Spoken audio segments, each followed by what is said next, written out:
Hello again and welcome to another Wineword Italy review. Before I start today, I'd like to first say a very big thank you to the Real Ale Guide who had the introduction video made for me unannounced. He's a beer reviewer. If you'd like a drop of beer occasionally, please do go to his sites. They're on Facebook, Twitter and on YouTube as well. The background music may suggest Greece to you, but apparently it's Sicilian, so the link to Italy is there. Today then, a rather different review. There are two important events coming up very shortly. The Easter weekend is ahead of us, and next week there is the royal wedding taking place in the United Kingdom of His Royal Highness Prince William and Kate Middleton. So I'm going to try and combine a suitable theme for these two events in one set of reviews. Now, whilst Italy is no longer a kingdom, it has been, in name at least, united for 150 years this year. So to try and represent this idea of unity, I've got wines from three different regions of Italy. First of all, I've got a Prosecco Superiore extra dry from the Veneto. Then I've got a Classico Pignoletto from the Colli Bolognesi in Emilia-Romagna. And finally, I've got a bottle of Cantina di Sardegna Riserva from Sardinia. Now, the first of the three is an ideal party wine. These are two celebrations, so let's celebrate Italian style. This particular one, it's a bottle of La Tordera Valdobbiadene Prosecco, extra dry. There it is. And as in an earlier Prosecco review for Manaresi, the grapes for this drink are from the Guia Hills in Treviso province. The fruit is picked towards the end of the harvesting period, at the beginning of October.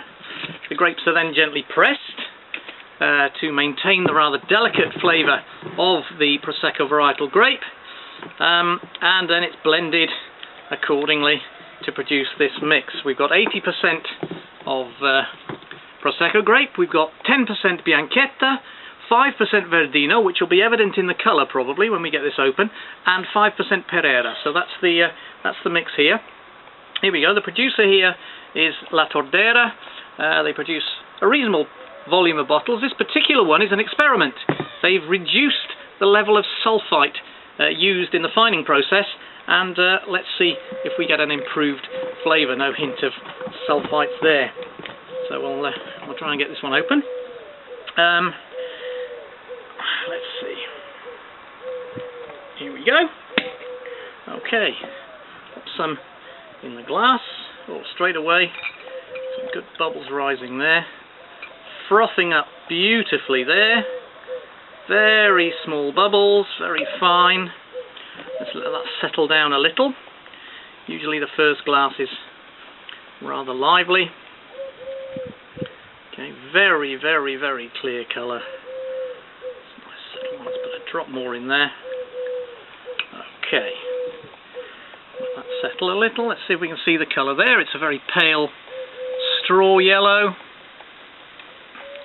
And there's the Verdino hint. It's sort of palish green tinge to it. It's not green, but there's a hint of greenness there. That's probably the Verdino coming through. Okay, now the froth's settling nicely, but the bubbles are nice and persistent. They're very fine, coming up in a continuous stream from all parts of the bottom of the glass there. It's not just one or two spots, suggesting that's nicely fermented. Chin Chin, talking of fermentation, it's about 11.5% in alcohol. Designed as a sort of light drink, nothing too heavy. Let's get the nose in and see what we've got. Ooh, superb. Very, very fruity. I can see green apples. Fresh peaches as well. Very fresh peaches. Not mature, so they're not sweet. They've got that lovely sort of sharpness about the young fresh peach. And maybe there's a floral hint there as well, more than a hint. Summer flower bed in the evening. You know, after the sun's gone down, you've got the warmth of the day still bringing out the smell of the flowers. got that kind of sensation in the background. Well, let's not waste any time. Let's get a taste going. Chin chin.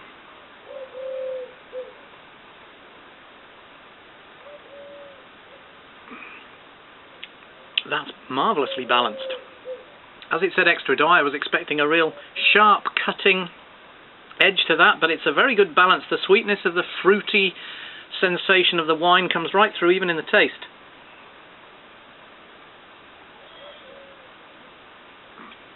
Yes, it's dry, but with a lovely lasting fruity aftertaste going on. Warm day, so I'm serving this nice and cool, ideally about 8 degrees. It's possibly a little bit above that, maybe 10, but it's been in the fridge all morning, settling nicely.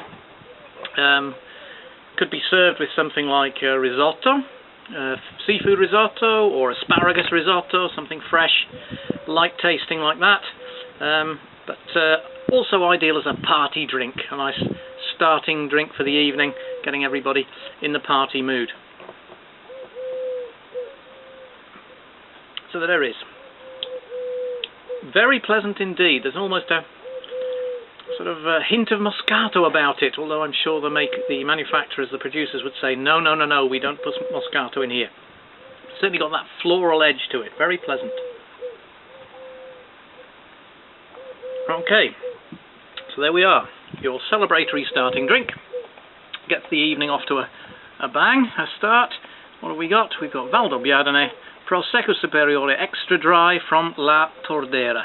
And this particular one, as I said, with a reduced sulfate content. Very pleasant indeed. Now, I recently reviewed the Pignoletto Frizzante sparkling version from Manaresi. Today, I've got another bottle of theirs. Okay, this is a Classico Pignoletto, the still version. This is a 2009, which I believe will be the last year that it has the DOCG denomination. From the 2010 vintage, there will be a DOCG available. So maybe in its own way this is a historical bottle. But let's open it all the same and see what's inside. Okay, again, see there the cutaway label showing off the wine as the main event, and why not? Okay, a very simple way of specifying it from their other wines. There's a green dot in the middle. The Merlot I reviewed recently had a dark red dot in that position. Okay, now the grapes used for this come from the best branches of a 20-year-old vineyard. Okay, they're hand-picked, they're collected in small boxes, and then they are lightly pressed for maturation in steel vats, and then also in the bottle. Okay, it's got a 12.5% alcoholic content. Okay, so let's get some in the glass, see what we are looking at. A splendid gloop.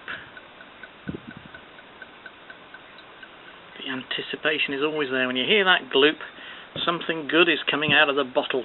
You can't wait to get in there. Alright, now, I've got it right next to the Prosecco I reviewed a moment ago, and yes, it's a pale yellow, but it's not as pale, and it's definitely got a more greenish hint to it there. Absolutely still. You can see a little of the alcohol going up the bottle of the glass there. It's quite warm outside today, so although the wine itself is quite cool, the glass has probably warmed a little. So I'll probably get some of that in the nose. There it is. Okay, let's have a sniff and see what this one's got to offer.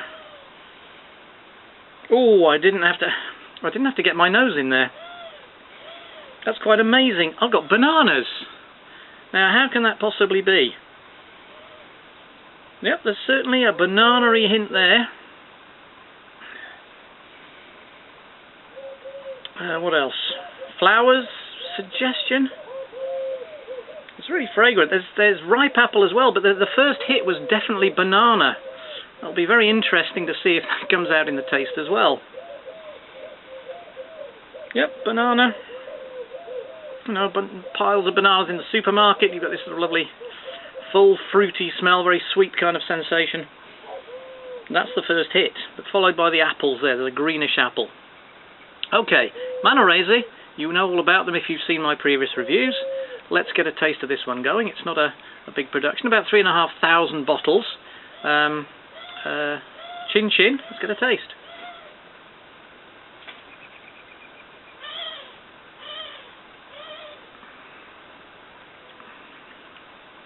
That's interesting. The first taste there wasn't the banana, it was green apple.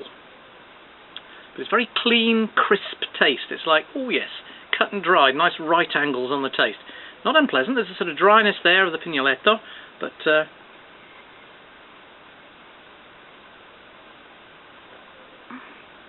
it's not like somebody sliced through your tongue. It's very, very balanced. The fruitiness and the dryness there of the Pignoletto. And it's interesting to have a still version. The last one I had was a sparkling version, which was much more bubbles up your nose.